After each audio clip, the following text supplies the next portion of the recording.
Welcome to the Lakeshow podcast presented by Jack in the Box. It's a weekly deep dive into the biggest stories and topics surrounding the Los Angeles Lakers. I'm Allie Clifton. He's our Laker insider, Mike Bresnahan.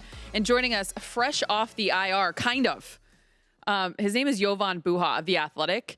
But you are in here without a boot. We were going to talk about feet picks. We got to dive into the boot picks that we no longer can see. Were you sad to have shed it, Jovan? Some Achilles tendon scar picks. Oh, yeah. Some what? Some surgery picks. Listen, I'm in an Achilles Reddit group, and everybody shares their scars. I haven't done that yet, but Do you get paid?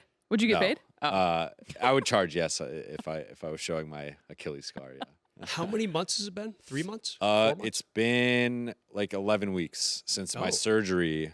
Since the tear, it's been about 13. That It's seems been that quick. long? You're like Aaron Rodgers. Are you healing healthy or early? Or? Yeah, I'm a bit ahead of schedule in terms of like my movement and getting out of the boot and stuff. Are you going on the 6-game Grammy trip that starts this weekend? Wow. I'm back full-time travel. Allie, he's back. 12 days, 6 cities, 12 days. It's gonna be a fun trip. Let me ask you. Got a lot of questions. So is this the first time out of the boot? I've been out of the boot for about a week. Oh, okay. And then the last 2 games were my first 2 games without Without it? but I've now driven 3 times. So I feel like I'm 16 again. Like Because Showing you up didn't on your want to license. teach yourself how to drive with your left foot? there it's illegal. Oh, is it? Yes. I did it for 3 years, and okay? There So, no, he was not doing that, Allie. No, I was not. Oh, wink. wow. You learn something new every day. I did look into it, but Yeah. there's actually contraptions on Amazon where you could like basically it's like a pedal extension to the left side, so you could drive like more normally with your left foot rather than having to kind of like do one on top of the other. But no, I decided. Thankfully, The Athletic covered my work travel, so I was able to Good job, Athletic. Yeah, great. Uber to games and practices, and they covered. You can be honest. There was one night where you went to like a 7-Eleven and you drove left-footed because you were hungry, thirsty, whatever. No. No.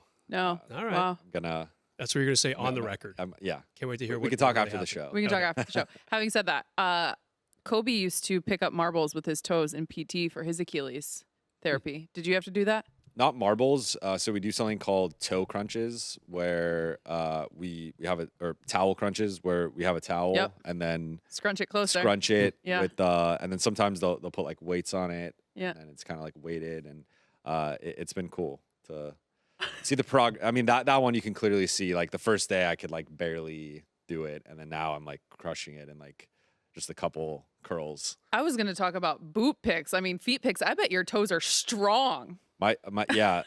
Jovan, you've got an audience just waiting for you. So actually, I went to a different PT today, and they were saying like my right like mobility is actually better than my left right now. Come on. because I basically been doing like workouts for my right foot for like a couple months now. crazy. So like now my right foot is stronger than my left foot. Wow. Allie, we're talking about feet a lot. This could be a good segue for you if you want to jump on in. I'm just saying. I give them out every single day with just my natural professional posts. We were having a conversation. Can I just like put my Venmo? Yeah, Yeah. I mean, Right? That's yeah. Jovan, Yeah. He's very serious about this. I actually like where his head is at. yeah, no, Jovan's like a big TikTok Sorry, superstar. today is not the day.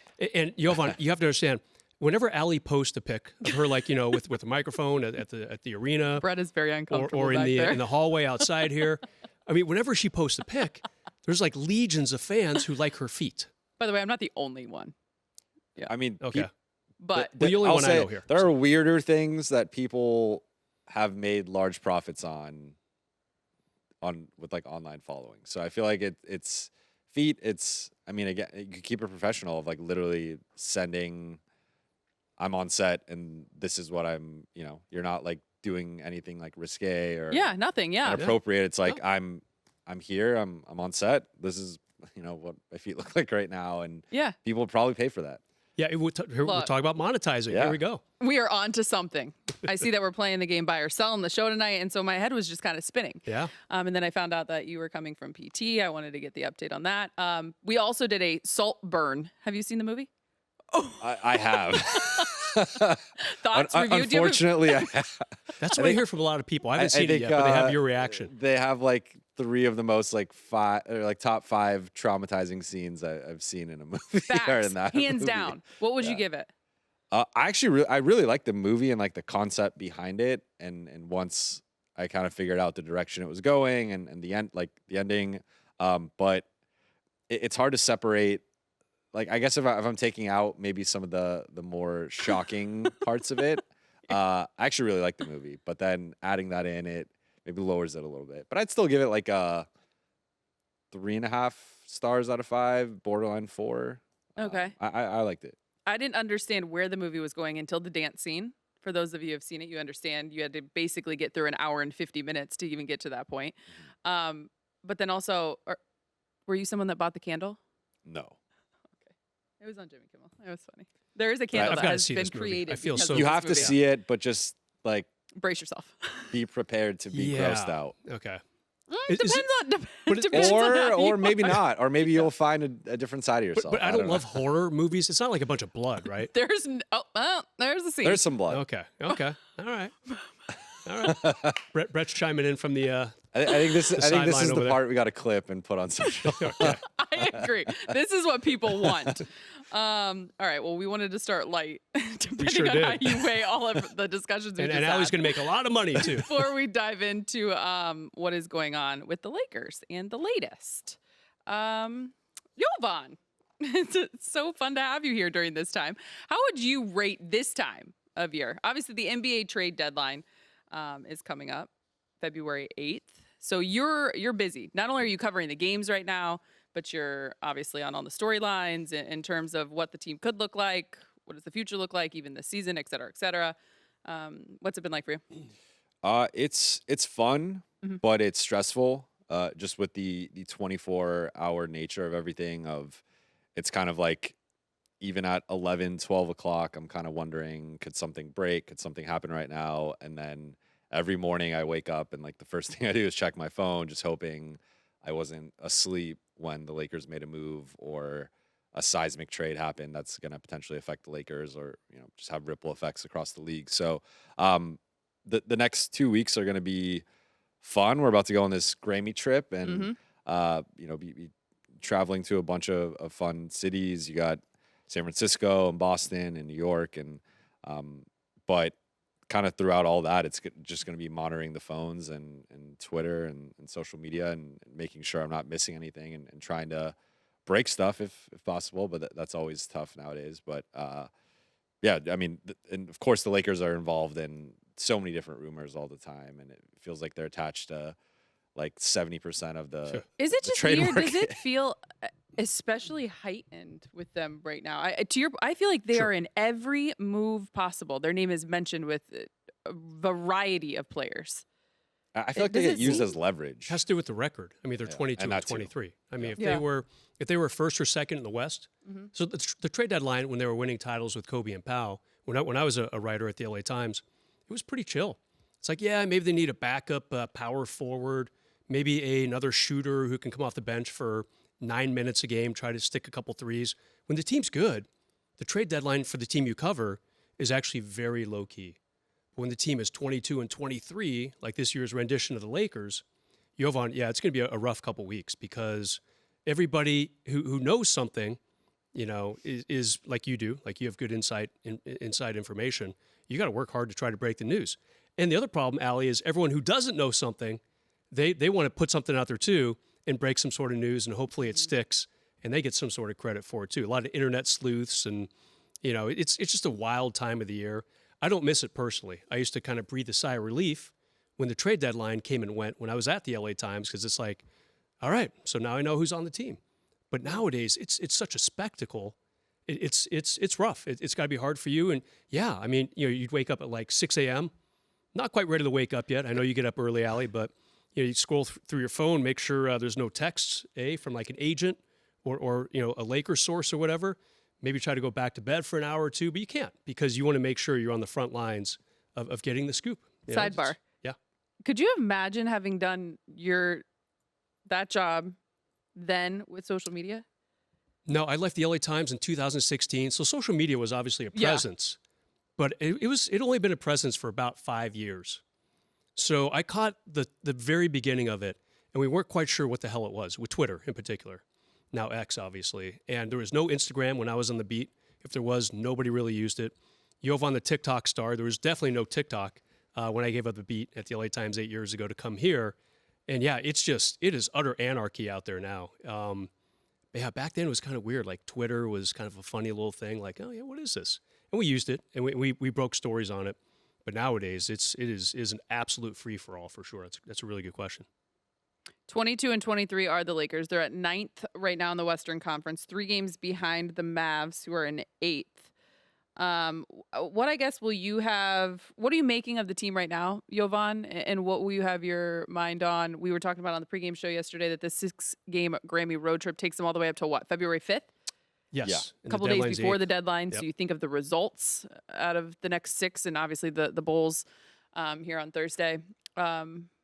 Just kind of your process with that. Obviously, D'Lo has been a guy that has been named and mentioned, but his play as of late, how does that kind of shift things? Yeah, I think the Lakers are in an interesting spot because they haven't been healthy all season. So it's you're making certain decisions based on what you think the team is and can be based on your limited sample size. But you can't really say, well, we can evaluate these 40 games and make certain decisions because you can't really do that based on, like, you haven't had Rui for a large chunk of it. You didn't have Vando for the first 20 games.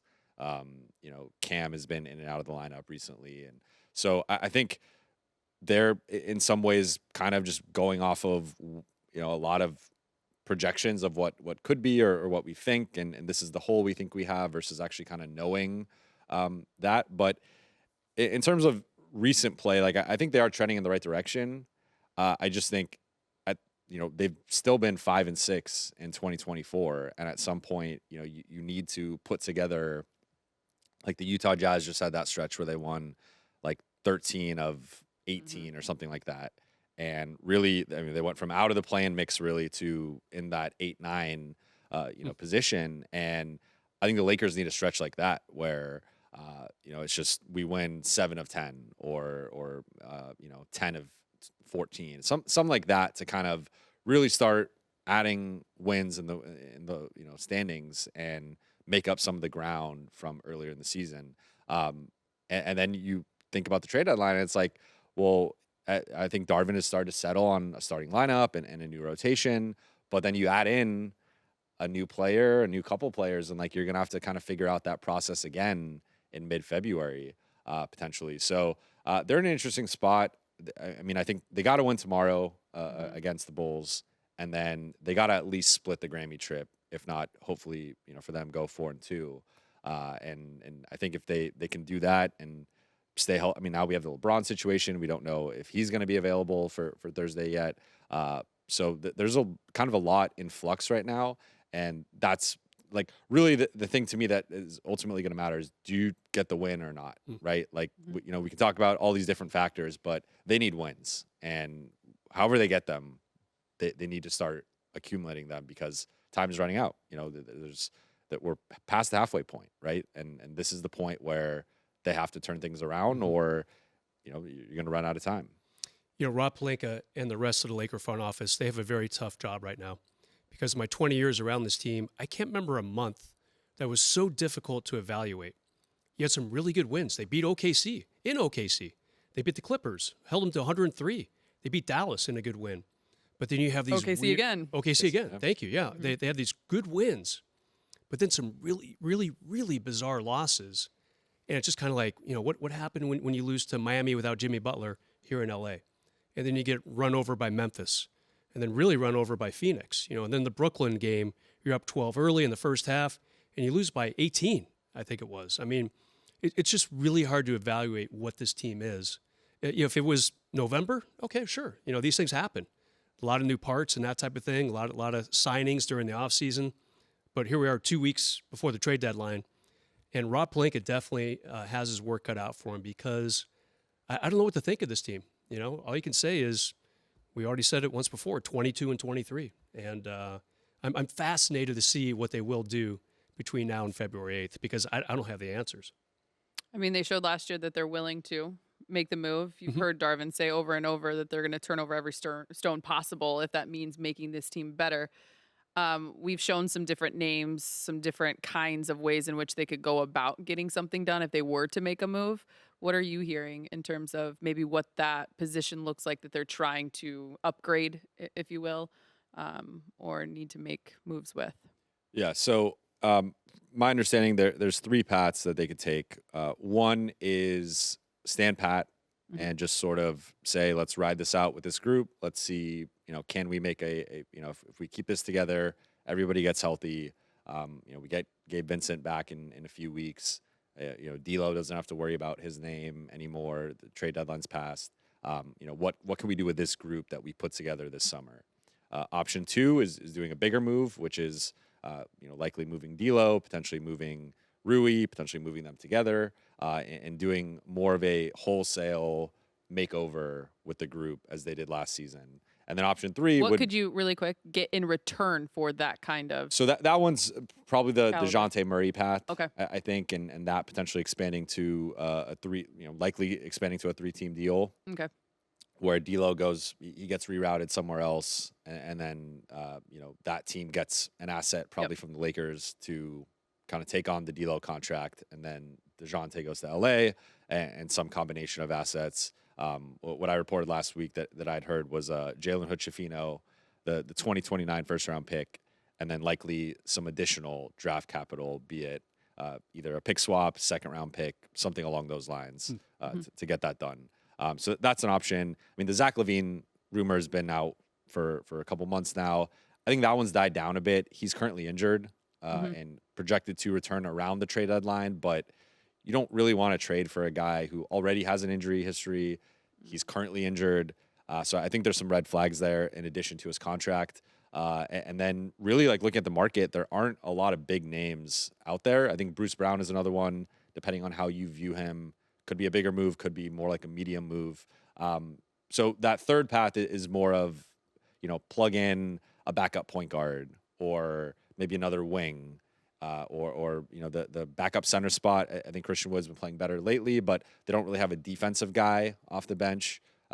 So someone that could maybe bang with Jokic a bit in a playoff series. Like go plug it a couple holes in the rotation, make some smaller moves, and So I think those are the three paths they're currently weighing. If I had to make a prediction, I think there was a lot of smoke with the DeJounte situation. I had heard they'd gotten pretty close in their talks with Atlanta. The haggling point has kind of been that third team, and who's that third team? Who's willing to take on D'Lo? What would they have to give up? Would the Lakers be comfortable with that? So I think I almost put that as its own kind of path of I think the DeJounte situation is the one they've gotten closest on. And then maybe after that, I think a smaller move is probably more likely if they can't get DeJounte. How this is kind of one of those situations where you talk about how tough this decision is and Yes. how I'll be honest, how tough D'Lo has made it, especially It's making as it of tough. late. Mm-hmm. It's making it very tough. And you think of what he can offer you, what he can give you, what he brings night in and night out. I think also complementing your two superstars and the way in which he's been able to figure that out as of late. I mean, could you see that likely? I mean, I know you just kind of made your little prediction there and just how tough it could be because of that third team and other layers to it. But I guess you're agreeing that there's definitely. I think they're more comfortable As of keeping late. D'Lo than they were That part. previously because I mean, it's been crazy with this team how much things can change game to game and week to week. Like right before he was out of the starting lineup, he played a season low 16 minutes, and then all of a sudden now he's playing maybe the best stretch of his career. Definitely the best stretch as a Laker.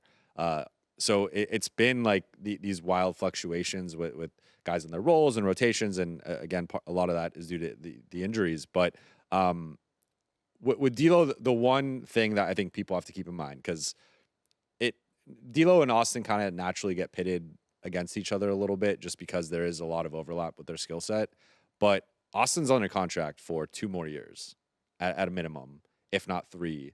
D'Lo has a player option. So with a player option, it either means you're opting in because you don't have a market, And if that's the case, he probably has played worse the rest of the way. Because right now, I mean, if he was a free agent, I think he'd have a lot of interest. Sure. Or he continues this the rest of the season, and now he's gonna opt out, and you're gonna have to either pay this guy, Find a way to pay him, or yep. you're losing him for nothing. Mhm. And now all of a sudden you had this D'Lo asset that you didn't move for a longer term salary. So it is, and there is a scenario in which they keep him, he plays great, they re-sign him, and but I think there is a limitation ultimately to the fit of Austin and D'Lo, just because of how much overlap there is with the two. Like, you've seen, if you really look at, put the box scores next to each other, and when D'Lo's playing well, Austin kind of isn't playing as well. And then when Austin's playing better, D'Lo's kind of not playing as well. It's kind of been like a yo-yo all season. So I think with Austin's contract and how team friendly it is, cost controlled for a couple of years, ultimately he is the better asset. Because even if you think D'Lo's the better player, is he worth double the price of Austin? Potentially, of what he could command this summer? Probably not. So I think the Lakers are kind of weighing those things as well, of not only just win now, what does this team look like, but what does our cap sheet look like next year, the year after? And that's where I think you give the edge to Austin, but also with D'Lo, they're factoring some of that in of we a guy like DeJounte, he's got 4 more years under contract at a pretty reasonable price. Pretty equitable. Yeah. Yeah. Yeah, DeJounte's about $27 million a year on average, which for a player of that nature, I mean, it sounds ridiculous. $27 million to us is we just hit the lottery. Allie would buy a house on the Strand in Manhattan Well, Beach. if you start selling the feet pics. Look, if I got feet pics, I mean, Venmo, Cash App, Zelle, hey, P.O. Box. We're trying to help you, Allie. Let me know. But yeah, I mean, as far as, and you mentioned Zach LaVine too, on the other end, he's making $40+ million a year. So he's making a lot of money. But the DeJounte Murray has fascinated me because I kind of like his defense. I think it's gotten a little worse in the Atlanta scheme because there's no defense being played there. I feel like they give up 136 points every night. So I think if he's back in a more regulated system, I think he'd help. Very good shooter, very good penetrator, good distributor. Allie and I were joking last night after the game. We're like, so James Harden, obviously he's in scoring mode. Yep, and we kept showing highlights of him scoring and scoring and scoring. And then we look at the box score. We're like, oh, yeah, he had 10 assists and 1 turnover. And so I'm not saying DeJounte is as good as James Harden, but he has that skill set where he can score 25 or hand out 10 assists. And I think he'd be a really attractive asset for this team. But he does have 4 years on that contract. He's still on the old contract this year. The new contract starts next season. But he's the guy that I'm kind of looking at he seems to make a lot of sense. But as you said, Allie, D'Lo's making it hard on the Lakers. His play the last couple of weeks, ever since he had that start in Utah. Were you at that game, Jovan? Yeah, I was. I mean, that was a real eye-opener. 39 points, no LeBron. So obviously someone had to do more scoring. But that was the night where it's because his December was bad. Obviously, you lose your starting job, can't make a 3, stop penetrating the lane. His January, though, has been out of control good, especially in the last couple of weeks, Allie. So as we're recording this, the injury report for the game against the Bulls has just been released, and the only one on it added is Cam Reddish. He's out after that injury last night, the right ankle sprain, which did not look pretty, by the way. That did not. No, That did weird. not look good at all. Yeah. That could have been an offensive foul. Yeah, 100%. So it just kind of got me thinking to this point as well. When you think of where this team can improve, obviously a team that has been predicated on defense and wanting to hang their hat on that end of the floor. They're also a team that has shown that they are very capable of getting, to that elite level, but you got to do it consistently, right? The one guy that I am interested in knowing just a little bit more, if you've heard about him, obviously we'll be here tomorrow, Andre Drummond, when they talk about that backup position at the center, and you think about the long term, if you were to get there and have to compete against other bigs in this league, is that something that is being discussed a lot as well? Yeah, he's been a name that's been mentioned, and with Chicago, we mentioned LaVine, but there's also Alex Caruso, Laker favorite. Yeah. Oh, yeah. And DeMar DeRozan as well, who has an expiring contract where, that is a situation where probably more short term, but you could at least kind of control his future to some extent if you did that. So I had reported back in November that I was hearing Lakers are more interested in a DeRozan Caruso package or either one of those two individually or together. That's still cheaper than Zach, and with Caruso, he's got 1 more year left on the deal. So again, you're keeping your flexibility with the cap sheet. But What would that look like then in terms of the Lakers? So that would probably be a D'Lo Rui package just to make the money work. Okay. But I think, I mean, to the larger point, like D'Lo is making it tough where I think, again, there's some scenarios where they could maybe put some better long-term pieces that fit better or just have good contracts. But in terms of like just trading D'Lo just to trade him or trading him for, in a lot of cases, what could be a downgrade, I think they're not just committed to moving him just to move him. So I think his play has really, I think he's been their third best player over the last couple of weeks. And I mean, he's leading the team in scoring. He's leading them in assists. Like, you can make a case he's been the best player over the past couple of weeks, which is wild to say. But the other name I would just throw in is Bruce Brown Jr. It's a guy that the Lakers have had interest in going back to last summer. There was about a 48-hour period where I reported like the Lakers are confident they were going to land him with that Gabe Vincent money. And he was considering the Lakers, the Mavericks, the Knicks, and then all of a sudden Indiana backs up the Brinks truck, and they're like, we're going to give you cap space, we're going to give you $20+ million, and like the Lakers and no one else could compete with that. But there was a moment where the Lakers thought Bruce Brown was going to be a Laker, and to now have an opportunity. I mean, we saw what he did against the Lakers in the conference finals. He was really good in that series, and I think he's the type of guy who.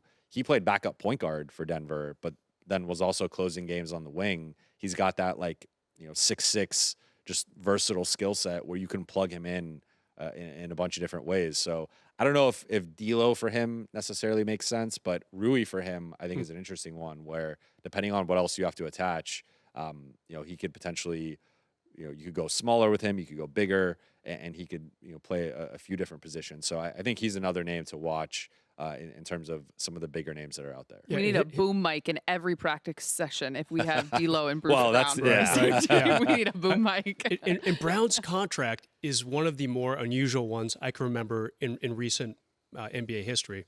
So he went for it all. Okay, he had a great run with Denver. Wasn't making a ton last year, relative to the average NBA salary of about $12.5 million. So he signed a 2-year deal. Do you know about his contract? Yeah. So the first year is 25, what he's making right now. Good money. It's like the lottery for all of us, right? If you get a 1-year deal for 20+. The second year is roughly the same, about $20 million. It is a team option. So what he did is instead of signing like a 2-year, $30 million deal, he said, I'm going to bet on myself. I want $20 million right now. And whatever happens in the second year, a team could decline it. Yeah. He could be a free agent again. So it very much is an expiring contract in my mind. If the Lakers get him, whichever team happens to get him, or maybe he stays in Toronto. I mean, that $20 million player option for year 2, that's a big number. And I'd be surprised if any team exercises that option to keep him. But it's a very good, let's call it a franchise-friendly contract. But I see what he did. He went for it all, and he got that $20 million in 1 year. That's probably worth more, than he should have gotten. This is always a fun yet exhausting time of year. It really is. So, are you exhausted, Allie? I'm actually just here for the ride. I fortunately do not have to follow them all like you do. However, the scrolling, oh my gosh. Yeah. I feel like to your point, you're actually doing it to, continue what you do as your job. But I'm over here just scrolling, and then I fall emotionally invested into things, and then they're not true. And it's like an episode of Saltburn. Anyways, Lakeshow fans, remember you can be a part of this show each week. Feel free to send us your questions, comments. We'd love to hear from you. We're taking a quick break. When we come back, it's around a bucket of brick. Nice kicks, Allie. Nice kicks. Send it. Welcome back to the Lakeshow podcast presented by Jack in the Box. If you're enjoying the show, you can check out more original podcasts from our Spectrum News journalists on the Spectrum News app. Just head to the podcast section to listen to the latest episodes. You can download the Spectrum News app on the App Store or Google Play. Time for Around a Bucket or Brick presented by Jack in the Box. Bucket or Brick, it is time for Jared Vanderbilt to return to the starting lineup. Go ahead, Jovan. Grab it. Don't everyone jump at once. It's bucket, and I think the Lakers should go back to the starting lineup from last season. Yeah, why? We've seen that the new starting lineup has worked better. They're 3-2. Well, actually 3-1 with it since going back to it. But I think they're just a little too small in the perimeter, And I think Taurean Prince is an above average, solid defender, but he's not at the level of Jared Vanderbilt in terms of just the versatility of players he can guard. Like Vando can really guard 1 through 4, even some of the smaller centers. I think you could put him on. Whereas Taurean to me is more of like shooting guard, small forward. Like those are the types of guys you want him on. And then on top of it, to me, it's the rebounding where the Taurean, Austin, D'Lo, like you just give up too many offensive rebounds. So for me, Vando plugs that hole, plugs the defensive hole. Yes, there are some offensive concerns, but you have your best 4 offensive players on the floor. So I think you should be able to figure it out as you did last season. Yeah, I agree. I like what Taurean brings, especially the shot, the outside touch. But yeah, I think it's time to see Vanderbilt. He showed us a little bit of the return of some offense too. He's showing a little more confidence in those corner threes. I like your rebounding assessment. They obviously need that. Although they did a pretty good job against the Clippers in offensive rebounds the other night. Well, Vando had 6. Yeah, there you go. Yeah, he's definitely a spark plug there. I love how he always antagonizes the inbounds play too. After a made Laker basket or free throw, he's always kind of lurking, just waiting for a careless inbounder, and he's right there in the backcourt. Like I feel like he would happily pick up coverage. Maybe not quite as crazy as Schroeder. Mr. 94. Wasn't he Mr. 94? Or was that Beverly? Beverly, yeah. Whoever it was really Dennis. Yeah, exactly. Thank you. He maybe is more like Mr. 82 feet, but bottom line, I like to see him back in the starters too. Plus, we kind of, bring some interesting optimism to the team. Hey, the playoff lineup is back. Let's see what they can do. 12-9. What was it, Bmore? 3 steals. 25 minutes for Vando. His first double-double since March. Wow. Wait, did I miss it? 12-10? He only had 9. Oh, no, they took away a rebound. How dare they? Yeah. Oh, that's not fun. Yeah. But 6 of his 9 were offensive rebounds. Yeah. Yeah. No, that's notable. Impressive. It's a big deal, and they need that. Bucket or brick? Bucks moved to sign Doc Rivers after the firing of Adrian Griffin. Yeah, I'm going to go first. I'm going to brick the whole thing. The whole thing is so confusing to me. So mad. Like who fires a coach Cavs. 43 games into Cavs. their first year? I mean, look, we're out here in LA. We don't have the inside intel about what's going on in the great state of Wisconsin. I'm a 5th-year graduate of UW-Madison. But yeah, I mean, maybe something bubbles up and we're like, oh, okay. I don't quite get it. They have the 2nd best record in the NBA. And people are saying, well, the defense isn't what it was last year. Unless I see some really, really eye-opening. I mean, that their defense is really eye-opening. The drop-off. Yeah, it went from 4 to 24. 22nd. 22? Okay, yeah. That's not good. But, yeah, I need to see more before I brick or before I bucket any of this that's going on out there. I'm going to agree with Brez, but I'm going to take it in a different direction. I don't know if Doc Rivers Is the answer. I think, seen tweets of just all the blown 3-1 leads he's blown 3-1 leads. He's blown a couple of 3-2 leads. He's blown a 2-0 lead. And that tends to happen if you coach for 20 something years, but no one has the same playoff losses that he has. And for a group that is clearly struggling to the extent, like at least internally, with what's our identity and some of the changes that they made this offseason. I don't know if bringing in a guy who he's clearly had a lot of regular season success and he can get his teams into that 50 to 60 win range. Did it with the Clippers, did it with the Celtics.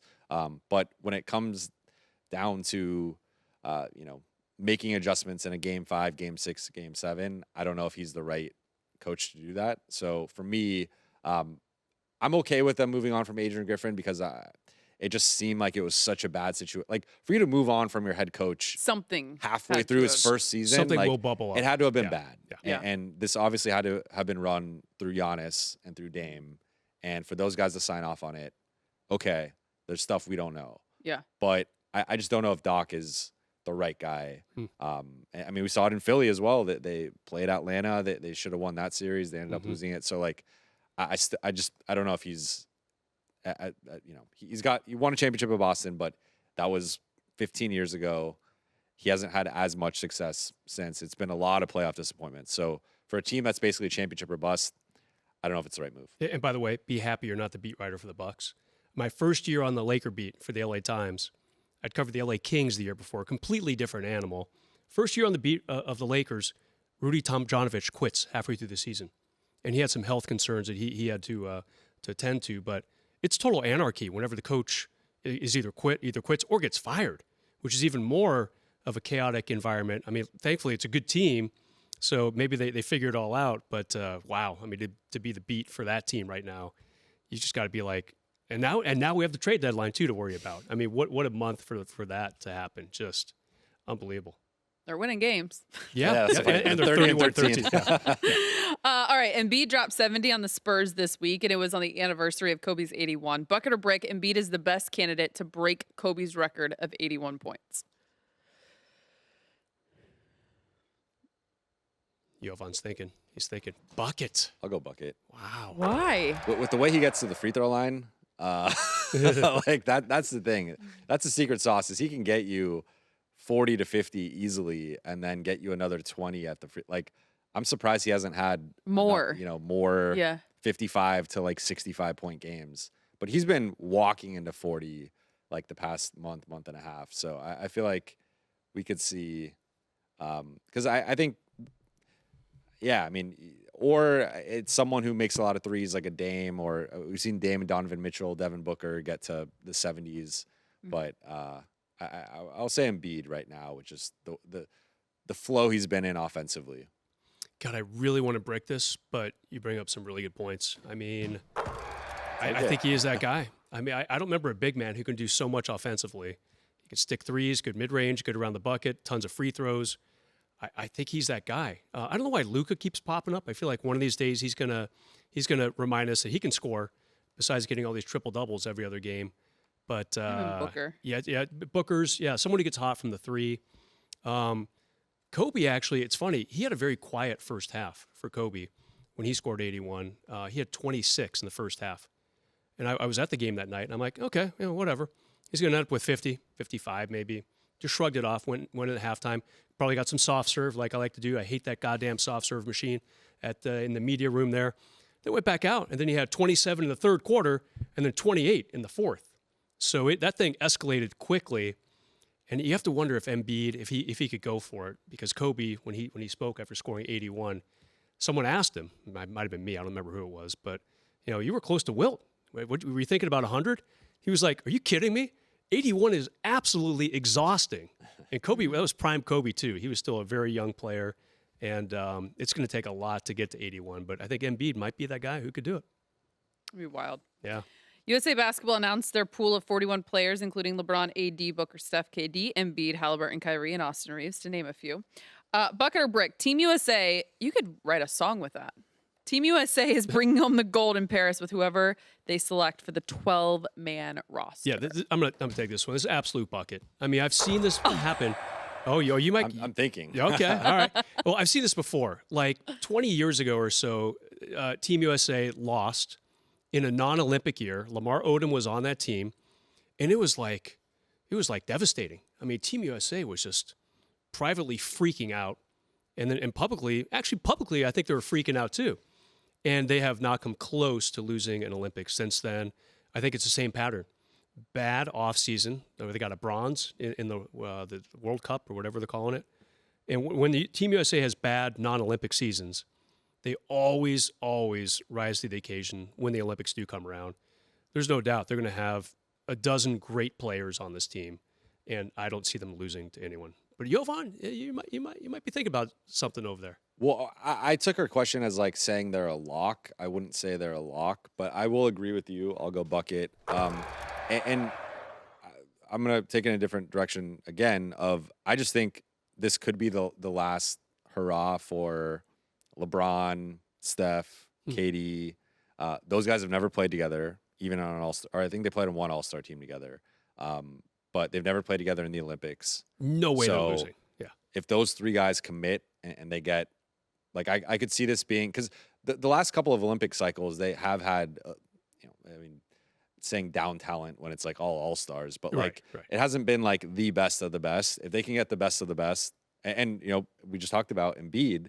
He's supposed to be on Team USA, forget so it. that would solve some of because they've had some interior issues where bigger teams have been able to beat up on them on the with offensive rebounding, and you have these weird goaltending rules where you can hit the ball off the basket and like all these different things. So if Embiid plays, LeBron, AD, Steph, KD, like Yeah, good luck. that's too much to overcome. But if they get another kind of like B+ group, even an A- group, I think they're beatable. I feel like Team USA rallies around a bad showing, which is what it was last season. I mean, last summer. Love Austin Reeves' involvement with that team. At times, he was the second best player behind Brunson, but the team finish was just unacceptable by Team USA standards, and I think people will forget all about that in Paris this year. Bonus, bucket or brick. Mike Bresnahan will give Saltburn a 3.5 star or above review. I was almost going to throw it at that camera, but I didn't want to break anything. You don't think he's going to like it? I think he'll like parts of it. I think he won't like other parts of it. Yeah. I love when Brett chuckles back there. All you have to know is I saw Friday the 13th, part 2, at a very young age. No, Bress. It has nothing, like, it's not Yeah, even, so there's it's nothing not- scary about it. I mean, I was so It's scared. not like gory scary. It's Okay. a different category. It's sick scary. I mean, like sick. it was at a buddy's, a 6th grade sleepover, Steve Mao, and the next day I got home from Friday the 13th, and the last scene in it is, there's one couple still alive, they're happy, and they're under a window, and Jason comes crashing through. I think he kills them both. Of course, my bed at the time, 6th grade Mikey, was right by a window. So I got home the next day. I'm like, Dad, we need to move my bed. He's like, why? It's in the sun. He's like, no, actually, the sun rises in the east, and you're in the west, and the sun. I'm like, Dad, we got to move this. We got to move this goddamn bed, and we moved it. I didn't tell him why because I didn't want to get anyone in trouble. So I don't love horror movies dating all the way back to 6th grade. But if it's not a horror movie, I'll check it out. Brez will be dancing Well, yeah, around his well, house. We'll yeah. Don't ruin it. I'm gonna bring a candle to the next game. Dad, All right. you guys all have to check it out. Jovan, it was good to see you. Jovan, Happy good for to your see you guys. progression Thank you. Yeah. with your Achilles. Thanks to you for listening to Lakeshow Excited Podcast for your new presented business by too, Jack Allie. in the Box. If you like what you hear, what? I know. Leave us a rating and review on your favorite podcast app. We want to hear from you. Send us your questions. Hit us up on X at Relay Clifton. I'll send you my Venmo. And Mike_Bresnahan. Jovan, what is yours? At Jovan Buha. Yep, there you go. Until next week.